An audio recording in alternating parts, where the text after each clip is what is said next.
Vamos ler a palavra de Deus? Hebreus capítulo 12. Vamos ler alguns versículos. Quero compartilhar com você alguns versículos importantes da palavra. Vamos ler do 4 ao 8. Olha o que diz a palavra: na luta contra o pecado, vocês ainda não resistiram até o sangue, e vocês se esqueceram da exortação que lhes é dirigida, como a seus filhos. Filho meu, não despreze a correção que vem do Senhor, nem desanime quando você é repreendido por Ele, porque o Senhor corrige quem? A quem ama, e castiga todo filho a quem aceita. Versículo 7. É para a disciplina que vocês perseveram.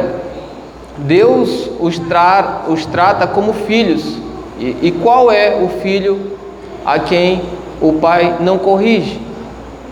Versículo 8. Vamos focar nesse versículo hoje. Mas se estão sem essa correção, da qual todos se tornaram participantes, então vocês são bastardos e não filhos. Vou compartilhar com você nessa noite, meu irmão, minha irmã, uma palavra estabelecida pelo próprio Deus, que fala sobre a importância da correção para as nossas vidas. Mas antes disso, eu queria contextualizar um pouco com você, fazendo alguns comentários importantes. O primeiro deles talvez é o comentário que atraiu você à presença de Deus, embora pareça tão simples, mas é um comentário verdadeiro. Jesus ama você, amém, irmão? Você pode dizer assim: Jesus me ama. Fala para o seu irmão: Jesus te ama. Irmãos, essa frase, ela é tão simples, mas tão poderosa. O amor de Cristo, ele é real. Às vezes a gente fica repetindo as mesmas palavras, a gente esquece a importância de cada uma delas. Mas Cristo ama você. E uma vez que alguém da tua família, uma vez que eu decido receber e viver para esse amor de Jesus, uma vez que eu tomo essa decisão, olha, eu decido viver para Cristo, eu decido agora me entregar ao Senhor e me posicionar com base nesse amor de Deus. Quando você toma essa decisão, pergunta inclusive para o seu irmão: você já tomou essa decisão de viver para Deus? Pergunta para o seu irmão do seu lado: você já tomou essa decisão, irmão? Pergunta para a irmã: você já tomou essa decisão de viver para Deus? Quando você toma essa decisão, o amor que nós estamos falando, olha, Jesus me ama. Esse amor, a partir do momento que você decide viver a partir desse amor, nada pode te separar do amor de Cristo. Amém? Vamos repetir isso juntos? Nada pode me separar do amor de Cristo. Texto muito conhecido, né? Romanos capítulo 8, versículo 38, fala sobre isso, né? Nem altura, nem profundidade, nem o presente, nem o porvir, nenhuma dessas coisas pode separar-nos do amor de Cristo. Você crê nisso, irmão? Se você crê nisso, é importante você lembrar. Eu quero compartilhar com você uma palavra para que nós possamos compreender como nós podemos viver o nosso dia a dia. Não é apenas compreender o que você já sabe, é viver o nosso dia a dia a partir desse amor. O amor de Deus, ele trouxe para mim e para você, e nós recebemos isso pela palavra de Deus, vida eterna. Glória a Deus. Pelo amor de Deus você recebeu a vida eterna. Você é consciente disso. Imagina, você é consciente disso, eu sou consciente disso. Deus trouxe vida para você. Mas o inimigo das nossas almas, Satanás, também sabe disso. Eu quero que você entenda juntamente comigo, Satanás, ele, por saber disso, ele usa do seu único mecanismo para tentar fulminar a sua vida, tirar a sua paz, tirar o seu descanso em Deus, tirar a tua vida da posição que Deus espera que você esteja. Satanás sabe que nada pode te separar do amor de Cristo, irmão. Satanás sabe disso. Só que ele tenta usar do seu único mecanismo, é o único mecanismo real que Satanás pode agir contra você para que você perca o amor de Deus. Lembra que nós já falamos, nada pode separar a mim e a você do amor de Cristo. E por causa de saber disso, Satanás, ele usa do seu único mecanismo, que se chama pecado. Imagina, irmão, olha para você mesmo interiormente, se visualize interiormente. Você é uma pessoa que se entregou ao Senhor, irmão. Nada pode te tirar da presença de Deus mais. Só que Satanás ele tem trabalhado, a palavra de Deus diz isso, olha, ele anda ao vosso derredor procurando uma brecha para que ele possa tirar a mim e você dessa posição. E é através do pecado que isso acontece. Geralmente o pecado, a raiz do pecado nas nossas vidas acontece através de uma tentação. Geralmente a tentação, Satanás coloca para que nós possamos, a partir da tentação, conceber o pecado. A palavra de Deus diz, bota rapidinho para nós aí, Lucas, Tiago, capítulo 1, versículo 15, um texto muito conhecido. E a tentação, uma vez produzida no seu coração, você aceita essa tentação, aí acontece o pecado que produz a morte. Olha só, então a cobiça, que algumas versões falam a tentação, depois de haver concebido, dá luz ao pecado. E o pecado, uma vez consumado, gera o quê? Morte. Então entenda, irmão, nenhum pecado, não existem pecados que trazem parcialmente alguma parcial bondade. Não existe pecado bom. No nosso dia a dia nós vemos algumas vezes as pessoas, ou talvez você mesmo, tentar resolver situações de maneira incorreta. Você sabe que aquilo é errado, você sabe que não é daquela maneira que se resolve o problema, mas às vezes a gente tenta tratar essas coisas como se elas fossem boas porque você quer alcançar algo bom. Como por exemplo, uma mentira. Você deixar de falar uma verdade para alguém para que você diga, não, mas é melhor ela nem saber disso. Quem nunca passou por isso aí, pessoal? Já passei muitas vezes. Existe dentro de mim e de você, quando você entende o que a palavra de Deus traz sobre nós vamos voltar para o nosso texto já. Quando você entende que a palavra de Deus ela traz sobre você grandes responsabilidades de ser parecido com Cristo, você deixa de permitir que cada situação que você enfrenta no teu dia a dia, elas se tornem as brechas para que o pecado entre. Porque o pecado, sim, não tem como estar em pecado e estar em Jesus. Não tem como. É impossível. É impossível você ou eu mantermos uma vida pecaminosa e acharmos que Cristo está conosco, irmão. Ele não está. Cristo não habita no pecado. Você entende isso? Jesus não pode habitar em um lugar pecaminoso. Não tem como. Essa obra começa dentro do nosso coração. Por isso que eu digo, olha, entenda que o pecado, ele nunca produz vida, ele sempre vai produzir morte. Ele nunca é parcialmente bom. Isso é tão sério que Jesus, ele precisou vir ao mundo por uma causa. Está escrito lá, João 1,29. Eis o Cordeiro de Deus que faz o quê?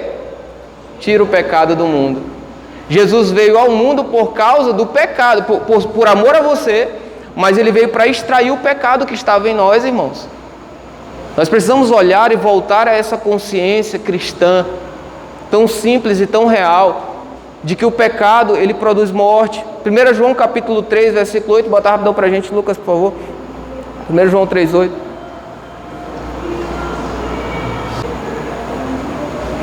Aquele que pratica o pecado procede de quem? Vamos ler junto? Aquele que pratica o pecado procede do diabo. Porque o diabo vive o quê? Pecando. Desde o princípio. Aí a palavra de Deus traz essa chave de novo para nós, olha só. Para isto se manifestou o Filho de Deus, Jesus. Para quê? Para destruir as obras do diabo, irmão. Então Jesus está em um processo no teu interior, irmão, de destruir todas as obras do diabo. Amém? Você não pode sair dessa posição, irmão. O Evangelho, ele passa por esse caminho inevitavelmente. O Evangelho não vai mudar. Quando você olha para Cristo, é por isso que nós lemos esse texto, nós vamos voltar para ele agora. Quando você olha para Jesus, você entende, rapaz, eu sou um pecador, você se arrepende, você se entrega ao Senhor, e agora você passa a viver uma nova história. E o texto que nós lemos, pode botar de novo para nós, Lucas, por favor, Hebreus 12, versículo 4. Paulo está falando exatamente sobre isso. Ele traz a nossa consciência sobre essa luta que você tem enfrentado hoje, a luta que você tem enfrentado talvez há muitos anos contra uma prática. Ele está falando, olha só, na luta contra o pecado, vocês ainda não resistiram até o sangue. E ele continua dizendo, e vocês se esqueceram da exortação que lhes é dirigida. Muita atenção nisso, irmãos. Ele diz, olha, como vocês dirigem a exortação aos seus filhos, assim o pai fala, olha, filho meu, não despreze o quê? A correção que vem do Senhor. nem desanime quando você é repreendido por ele. Agora, de verdade, irmão, é bom ou é ruim ser repreendido? Você está de boa lá, achando que está tudo certo, aí você chega... Vamos falar da igreja, né? Porque é até legal. O seu líder chega e diz assim: rapaz, como é que tu faz um negócio desse? Você gosta ou não gosta? Quem gosta de ser repreendido aí, irmão? A repreensão, vamos continuar lendo para você ver aqui, ó. Por ele, versículo 6, porque o Senhor corrige a quem ama e castiga todo filho a quem aceita. Versículo 7, para a disciplina que vocês perseveram. Deus os trata como filhos. E qual é o filho que o pai não corrige? Versículo 8 ele diz, olha só, ele fala, é importante você olhar para você mesmo hoje nessa noite, irmão. Eu quero convidar você a olhar para você mesmo e pensar que, olha, mas se vocês estão sem essa correção, da qual todos se tornaram participantes, ele está falando de quem? Dos filhos de Deus. Todo filho de Deus passa por um processo de correção. Se você não está passando por um processo de correção, então vocês são bastardos e não filhos. Olha só, irmão, quanto é importante essa consciência.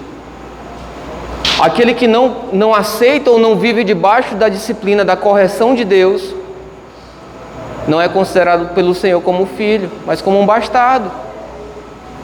Eu quero convidar você a refletir sobre isso, porque olha só, quando você se posiciona debaixo da palavra de Deus, essa palavra produz sobre a tua vida saúde. Amém, irmão? Saúde física, saúde espiritual, saúde intelectual, saúde emocional. Mas não significa dizer que a sua vida, porque agora ela vai ser uma vida saudável, isso vai ser tudo fácil. Muitos de vocês sabem disso melhor do que eu. Quem aqui se considera que se alimenta bem? Levanta a mão. Alimenta bem fisicamente. Come bem. Você se alimenta legal. Tudo certinho. Com orientação de nutricionista e tudo mais. Alguém? Todo mundo aqui se alimenta mal, será? Quem aqui reconhece que precisa melhorar a alimentação? Vou refazer a pergunta. Quem reconhece que precisa melhorar a alimentação? Eu também estou de boa levantado aqui. Vou levantar as duas mãos, né?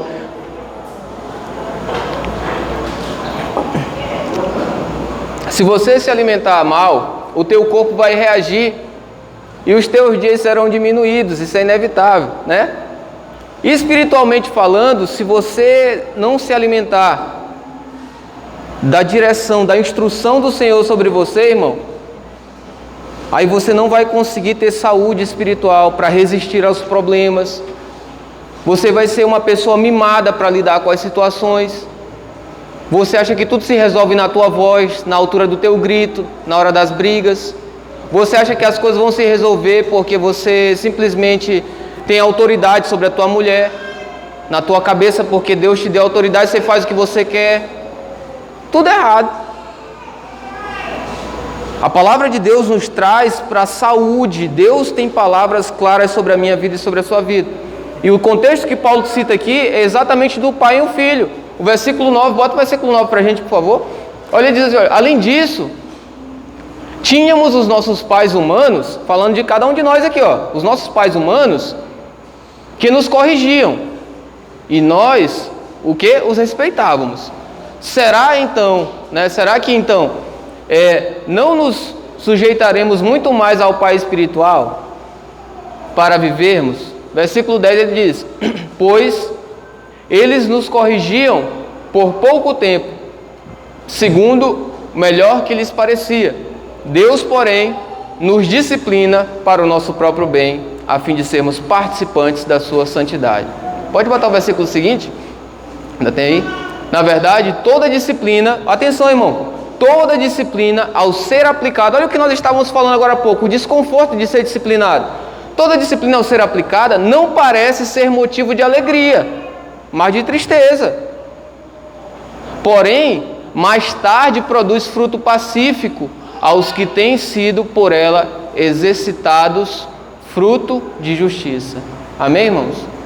Olha só, é muito importante, eu quero trazer a sua reflexão sobre a importância de ser exortado, irmão. Nós precisamos olhar para a palavra de Deus e entender que a exortação que Deus traz sobre você, nós vamos falar já um pouquinho sobre como funciona essa exortação no nosso dia a dia. Mas entenda muito bem, meu irmão, minha irmã, a exortação que Deus traz sobre nós é para o nosso próprio bem. Se a exortação de Deus, ela produz, ela traz coisas boas para você, ela torna você quem você precisa ser. Eu pergunto a você nesse momento, quem é que deseja ser exortado por Deus?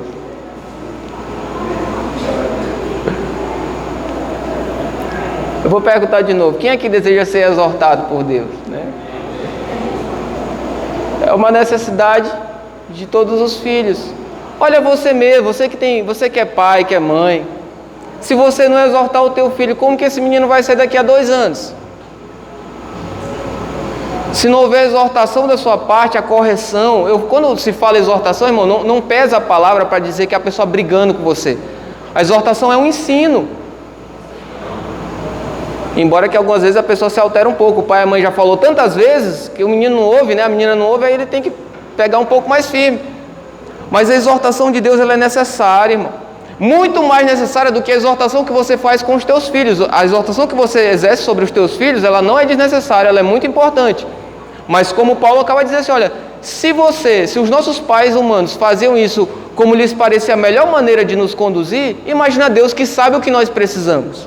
Deus sabe o que você precisa. Então Deus não vai chegar até você, tá, irmão? Eu queria que você entendesse isso com muita clareza, embora talvez você já compreenda. Mas Deus não vai chegar até você te entregando o que você quer que Ele entregue, ou da maneira que você quer que Ele entregue. O desejo de Deus é que nós estejamos posicionados debaixo dessa direção do Senhor, irmão. Especialmente você que está aqui, você já é servo de Deus há algum tempo. Irmão, aceite a exortação de Deus. Eu falo isso aqui para você, irmão, não é tentando colocar um jugo sobre você, não, muito pelo contrário. É porque nós temos visto, muitas vezes, pessoas que elas acham que a vida delas é elas e Deus e acabou. E aí o Deus que ela diz que ela tem, muitas vezes não é o Deus da Bíblia. E aí se torna um grande problema. Porque ela acha que tem que ser de tal jeito. Se alguém falar para ela, já fica zangada. Não, mas é porque você não sabe o que eu passo. Muitas pessoas, elas não conseguem compreender a exortação de Deus vindo para que você saia da posição que você estava. Talvez você não consegue nem perceber, você estava numa posição pecaminosa, ausência de temor a Deus, agindo diante das coisas que Deus te deu a fazer de maneira desleixada, largada. Você transfere as responsabilidades que Deus te deu. Eu não estou falando da igreja, tá, irmão, necessariamente. Eu falo para você que a igreja também faz parte disso, mas na tua casa. Irmão, mãe, olha, não transfira as responsabilidades que Deus confiou a você sobre os teus filhos. Não transfira. Deus pensou a maneira da sua família, entenda muito bem isso, a sua família será saudável quando você entender que ela é o plano de Deus. E você dedica o melhor de você à sua casa, aos seus filhos. Porque tem muitas pessoas, elas não percebem isso, ela ainda acha assim, mas é porque quer dizer que a mulher não pode trabalhar, quer dizer que a mulher não pode isso, quer dizer que não estou falando isso, eu estou falando que a Bíblia diz. Eu estou falando de uma coisa que a palavra de Deus traz sobre você, não é uma fala de que você não pode trabalhar, tá, irmã? Por favor. Tá, eu sei que você já trabalha mais do que o homem em casa, né? Isso é uma coisa bem lógica. Dentro da sua casa você tem que estar todo o tempo ocupada, trabalhando. Mas a minha fala aqui é para que você entenda, irmã, não mude as prioridades que Deus tem sobre você. Se você de alguma maneira tem feito isso, o Senhor vai te exortar. O Senhor vai te exortar, Ele vai dizer, olha, calma, não é bem por aí não. Volta para a posição, esse é o seu lugar. É assim que você tem que agir.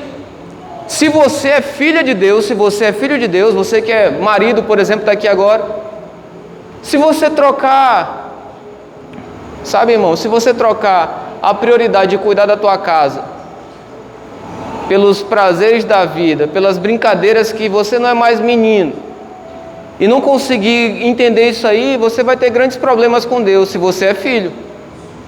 E Deus vai te exortar, e tem que exortar, né, pastora Zenilde? Deus tem que exortar porque você é filho. Então você e eu temos grandes coisas a viver com o Senhor. E a palavra de Deus, ela produz vida sobre nós. De que maneira? Às vezes ensinando você, às vezes te curando você de feridas, de problemas que você enfrentou, e muitas vezes exortando você. Muitas vezes te exortando, te trazendo de volta para uma posição que você não devia ter saído. Eu quero tentar responder nesses poucos minutos aqui, como que Deus costuma nos exortar, irmãos. A exortação de Deus sobre nós, eu quero tentar contextualizar em 3 pontos aqui, não todos muito importantes, mas a primeira maneira de você ser exortado por Deus, se você tem entendido o que tem sido falado nesse momento aqui, você entende que você precisa ser exortado por Deus para viver uma nova história com o Senhor. A primeira maneira que Deus trata de nos exortar é através da sua palavra, amém, irmãos? Através daqui da palavra de Deus.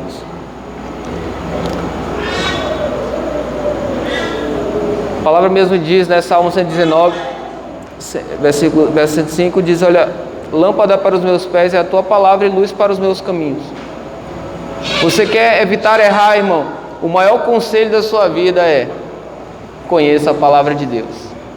Saiba o que Deus pensa sobre você, sobre quem você é, sobre o que fazer nas situações que você tem passado. Qual é o seu papel nessa situação? Qual é a sua responsabilidade nessa situação? Porque Deus exorta a cada um de nós através da sua palavra. Então, se você puder, levanta uma mão assim, um dedinho assim, e diz assim: Deus me exorta através da sua palavra. A segunda maneira que Deus costuma nos exortar, e acontece periodicamente, é através de pessoas. Pessoas de Deus que estão na nossa vida e que o Senhor trouxe elas para perto de você, talvez você não consiga perceber. Mas Deus traz pessoas para perto de você para que você ande num trilho mais próximo de Deus. Entenda muito bem, ninguém é perfeito, nenhum homem nascido de mulher é perfeito, né, com exceção de Cristo. Mas cada pessoa tem uma história. Por exemplo, digamos que eu quero aprender a trabalhar com gesso. Tem uma pessoa que eu conheço, irmão Assis. Irmão Assis trabalha com gesso há quantos anos, irmão Assis? 16 anos. Irmão, vocês acham melhor eu começar do zero sem nem conversar com ele, ou é bom eu ir lá? Só um burro não iria falar com Assis se quer começar a trabalhar com gesso, né, William? Se o cara está 16 anos naquilo, a vida cristã, irmão, é a mesma coisa. Você nasceu outro dia e você acha que pode falar o que você quer, agir como você quer. Tem gente que está aqui, há 30 anos, irmão. Não é muito melhor você chegar e conversar com alguém do que você começar a tomar suas decisões? Sabe qual é o grande risco que as pessoas muitas vezes correm? Eu percebo isso no dia a dia hoje. Muitas pessoas não querem conversar com pessoas mais maduras porque elas sabem que elas estão erradas. Muitas vezes, elas sabem. Elas sabem, mas eu não vou falar porque ela vai discordar de mim. Mas é para discordar. Se a pessoa mais madura é para quê? É para te orientar, não é para concordar com você. O mais maduro é igual você com seus filhos, irmão. Você não pode chegar e ficar fazendo capricho do teu filho só porque ele está pedindo. Não, você tem que ensinar, orientar, trazer uma direção clara. Talvez é mais fácil você perceber como pai, mas se veja como filho de Deus. Existem pessoas que podem te orientar, trazer luz da palavra sobre você. Não é o tempo de igreja que permite que a gente seja autoridade sobre alguém. Muito pelo contrário, tá? O tempo de igreja não é o divisor de águas, ele é importante. Mas são as experiências com Deus acertando, na maioria das vezes, tá? Pessoas que, olha, ao nosso redor, irmãos, tem tantas pessoas maduras aqui. Você não podia estar mais nessa situação cometendo as mesmas coisas, não. Tem gente que pode te ajudar aqui. E não é fazendo o que você tem que fazer. Às vezes as pessoas também, elas procuram e elas esperam que quem aconselha faça o que ela tem que fazer. Não vai, irmão. Uma das regras do aconselhamento que a gente aprende na palavra de Deus é que você não pode dizer para a pessoa e fazer por ela o que ela tem que fazer. Você diz o que a palavra de Deus diz e desafia a pessoa a tomar a decisão, a ir naquela direção. Então, irmão, olha, você está aqui hoje, Deus te exorta através da sua palavra, mas Ele também te exorta através de pessoas. Se você, de repente, negligenciar isso, aí você se aplica no texto que nós lemos agora há pouco, diz, olha, aquelas pessoas que não estão mais debaixo de correção, são bastardos, não são mais filhos. Irmão, não aceite ser um bastardo, não. Você é filho de Deus, amém? Então, na hora que alguém chegar, vai te exortar, recebe aquela palavra. Talvez a pessoa vai reclamar com você, até ela está num dia ruim. Mas, irmão, se coloca na posição de filho de Deus. Senhor, a gente podia citar alguns textos aqui diante disso aqui, né? Senhor, o Senhor sabe como está o meu coração aqui, mas me ajuda, Senhor, a melhorar. Sabe, existem pessoas, e eu quero lembrar você a importância disso. Se você é uma pessoa hoje que tem recebido correção, e você entende que isso é para o teu bem, que isso é para melhorar. Irmãos, é muito perigoso. Eu quero dizer para você, eu não estou falando isso aqui porque a gente vê alguma coisa acontecendo aqui na igreja, não. Eu falo para você tomar cuidado e perder a exortação de Deus. Toma cuidado. A exortação de Deus está passando por você. Ela acontece através da palavra, ela acontece através de pessoas que estão te lembrando, olha, cuidado com isso, toma cuidado com isso aqui, isso é perigoso para você. E nós precisamos olhar para isso. E a terceira maneira que Deus usa para nos exortar é... bota Tiago capítulo 5, rapidão, versículo 16. A exortação através de pessoas, ela faz parte da vida cristã. E Tiago diz, olha, exortai-vos uns aos outros, né? Confessem seus pecados uns aos outros e orem uns pelos outros, para que vocês sejam curados. Muito pode, por sua eficácia, a súplica de um justo. Eu vou desafiar você hoje, irmão, a você ser um membro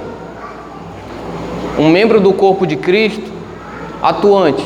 Como você pode ser? Irmão, ama as pessoas.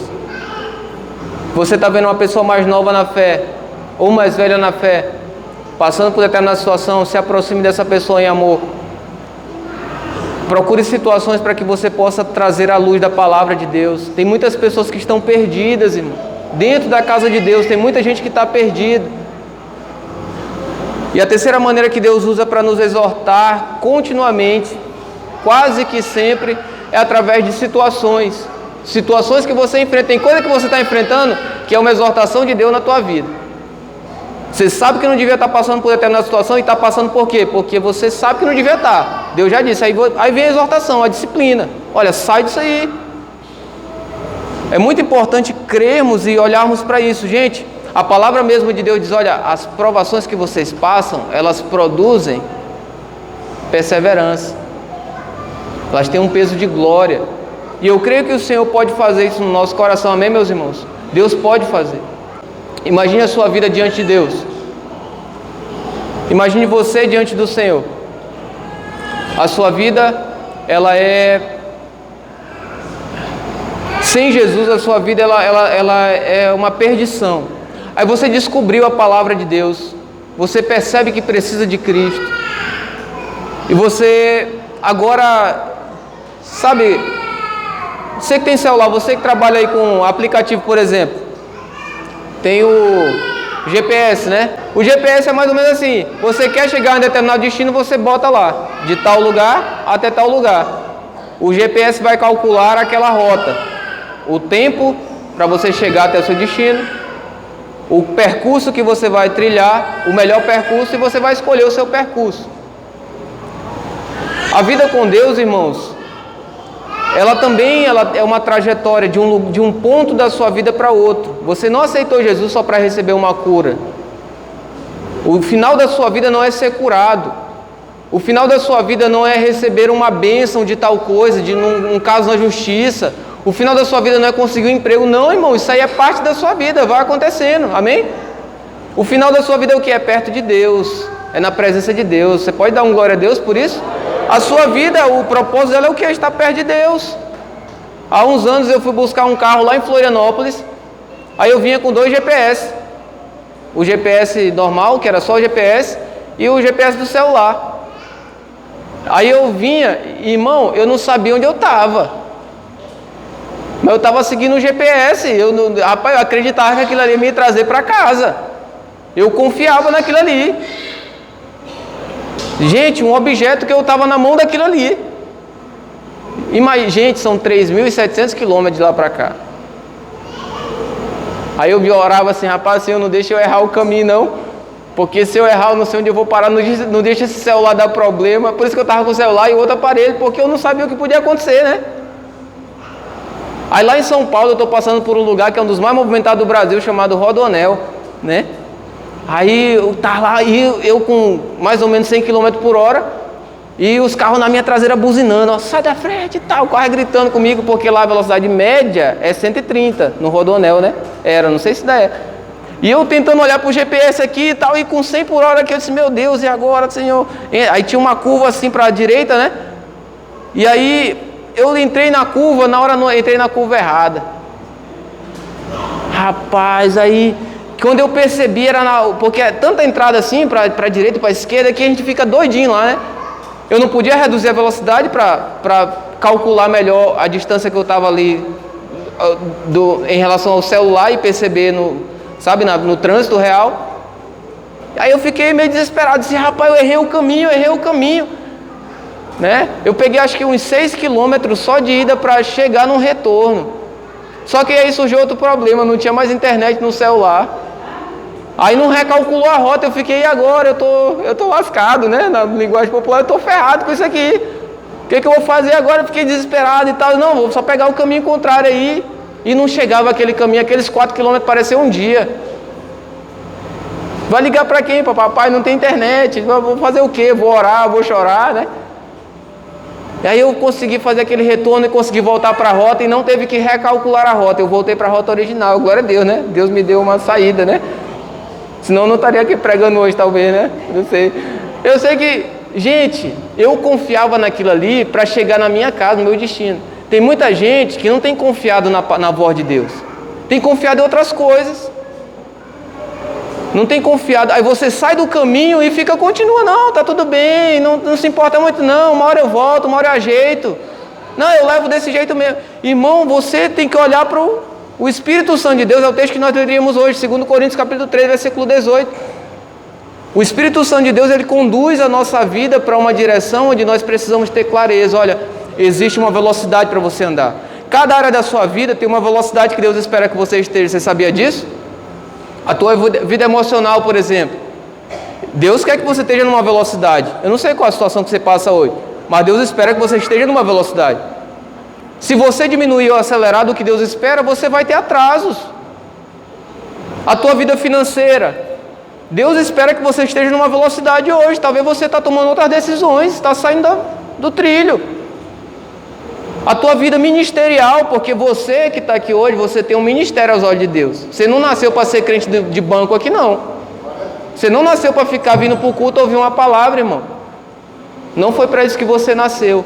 Ministerialmente, você deveria estar em alguma velocidade, eu não sei qual. E tem gente que está abandonando. Não, tudo bem, Deus vai entender. Irmão, Deus não vai entender não, Ele vai te exortar. E tem que exortar para você voltar para a velocidade certa. Sabe, é Deus que sabe a velocidade que você precisa estar. Talvez você está ouvindo isso aqui hoje, você se sente assim pressionado. Mas, poxa, eu estou tentando há tanto tempo e parece que as coisas estão se repetindo. Irmão, eu vou te dar um conselho bem claro. Irmãos, aceite a repreensão de Deus. Porque se você aceita, você é filho.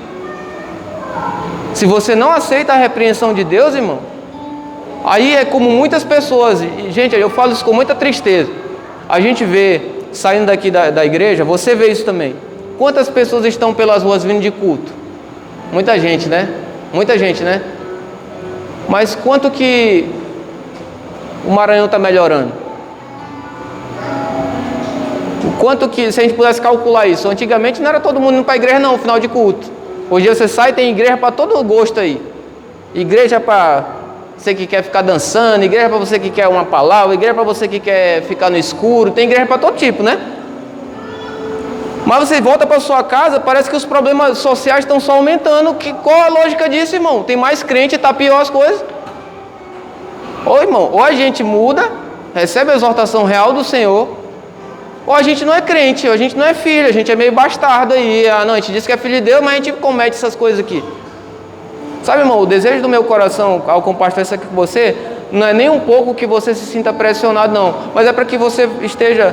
É o desejo que eu tenho, eu gostaria de receber essa palavra. Sabe? Uma das maiores dificuldades que eu enfrento na minha vida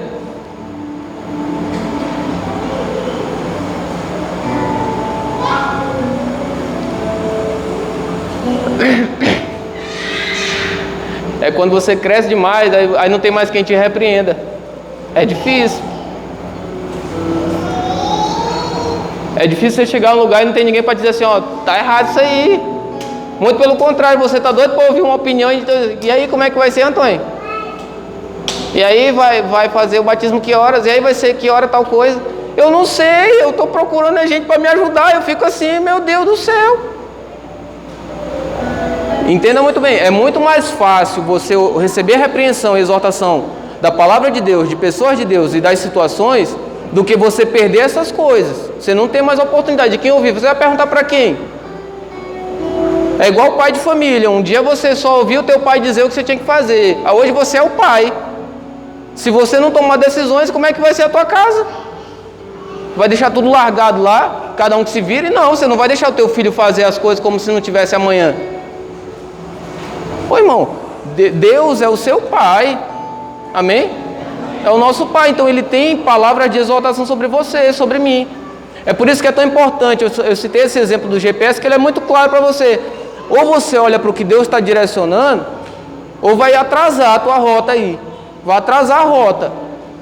Aí você vai culpar outras pessoas, vai culpar o problema num casamento, vai culpar o problema com o filho, vai culpar o problema com não sei quem, o problema com a igreja, culpar... Aí todo mundo é culpado, né? Mas de repente Deus só está te... Ó, volta para cá, volta para a tua posição. Te reposiciona aí. Eu quero orar com você nessa noite. E sabe, irmão, que nós possamos voltar a essa essência de fato de estarmos conscientes. Nós precisamos de Deus. Um Deus que, por causa de nos amar, Ele nos repreende. Tem hora que Ele vai dizer assim, para com isso, está na hora de parar.